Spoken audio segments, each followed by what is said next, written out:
Hello and welcome back to another installment of my climate change series, Witchlings.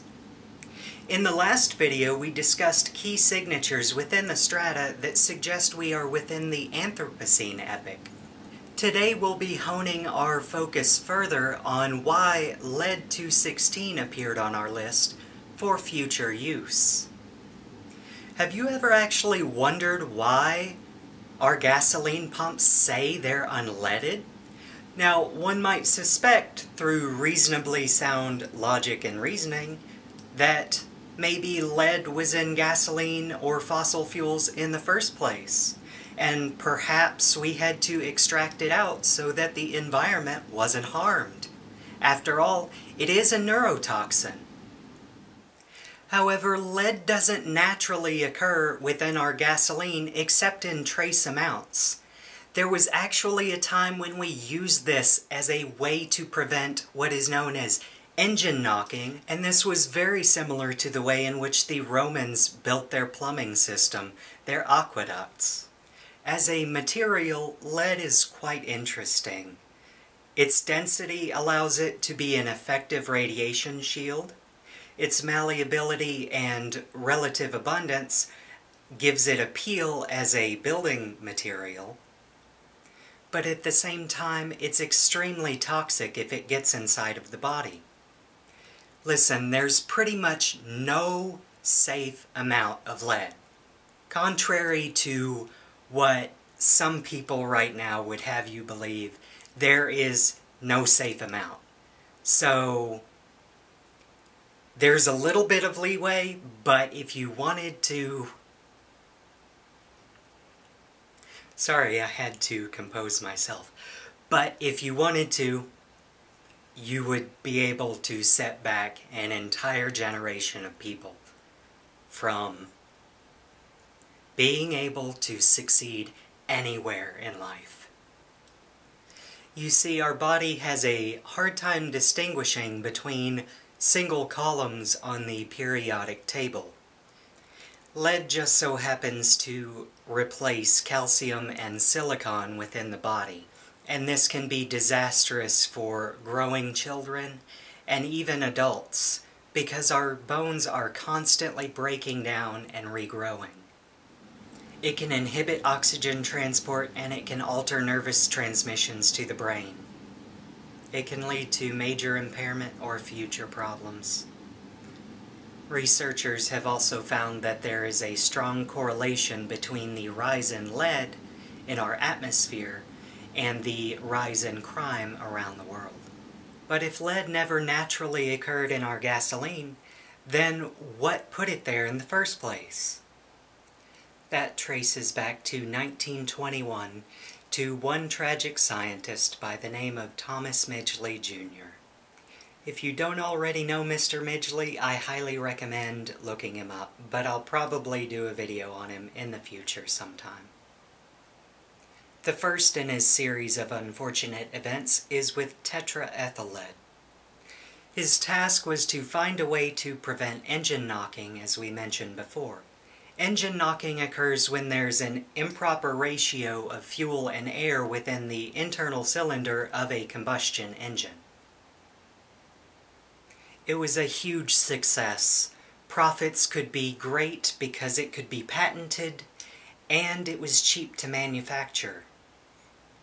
The companies that first began to market it renamed it to ethyl to minimize the use of lead in the product. But the chemical compound carbon-8, hydrogen-20, and lead couldn't be changed. It should come as no surprise that Midgley, in 1923, had to take an extended vacation to refresh his lungs with air because of lead poisoning. That should have been a red flag moment, but unfortunately, the scientists that were being paid didn't heed that warning, and instead went on demonstrations for Congresspeople and the public to show its relative safety by drinking it, putting it on their skin, and doing other wacky demonstrations to show how safe it immediately was. The sad thing is, science was well established on this compound, and they knew it was toxic. They were just in it for the profit. There were scientists that were trying to blow the whistle, but instead they were met with complete opposition. Things like, let the industry supply the data, for example. However, this creates a conflict of interest. Soon, every car was up and running on leaded gasoline and pumping it all into the glorious air. In fact, there were several scientists that noticed the lead oxide on the freeways would linger for days. Does that remind you of anything? We'll come back to that. Several decades later, Claire Cameron Patterson stumbled upon the largest contamination event in history. It's not Chernobyl. His research was focused on determining an accurate age for the Earth, but no matter how hard he tried, he could not get the lead out of his samples. He had to resort to using a clean room, devoid of all environmental pollutants, and sealing his samples off from the environment even before getting them in the lab. Once his successful research was concluded, he began to investigate the situation of lead. And he began to turn people against the for-profit, venture capitalist, experiment extravaganza that was leaded gasoline. However, it wasn't until 1973 that the US EPA finally began regulating gasoline in the United States. It's also still in use some places around the world. As a result of this, there were many economic and social impacts that we're still looking at today.